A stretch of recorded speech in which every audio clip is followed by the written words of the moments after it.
بر اساس گزارش‌ها از طرابلس پایتخت لیبیا در 4 روز گذشته در نتیجه درگیری‌های قبیله‌ای در نقاط مختلف این کشور بیش از 200 تن کشته و زخمی شدند. گفته شده است که بیشترین تلفات این درگیری‌ها در شهر کفر این کشور بوده است که در آن بیش از 140 تن کشته و زخمی شدند. مسئولان صحی شهر کفر در این باره گفتند که 32 تن از کشته شدگان از قبیله التبو هستند و بیش از نیمی از مجروحان را نیز زنان و کودکان تشکیل می‌دهند. در همین حال مسئولان برگزاری انتخابات در لیبیا اعلام کردند که مقدمات ابتدایی برای برگزاری نخستین انتخابات در تاریخ این کشور کامل شده است. گفته شده است که در این انتخابات احزاب اسلامگرا و لیبرال به شدت رقابت خواهند کرد. با این حال مسئولان احزاب سیاسی در لیبیا برای کار آمدن دموکراسی مشارکتی در این کشور تاکید می‌کنند.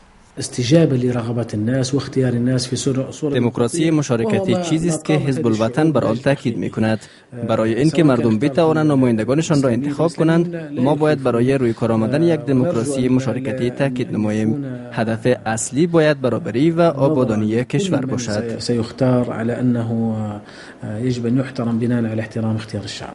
با این حال مسئولان برگزاری انتخابات لیبیا از مردم این کشور می‌خواهند که با اشتراک در این انتخابات لیبیا را به مرحله تحول مطلوب برسانند. نخستین انتخابات تاریخ لیبیا قرار است که در 13 حوزه انتخاباتی با اشتراک 3000 نامزد برگزار گردد. قرار است که این انتخابات هفته آینده برگزار گردد و نامزدان برای دستیابی به 200 کرسی پارلمان رقابت می‌کنند.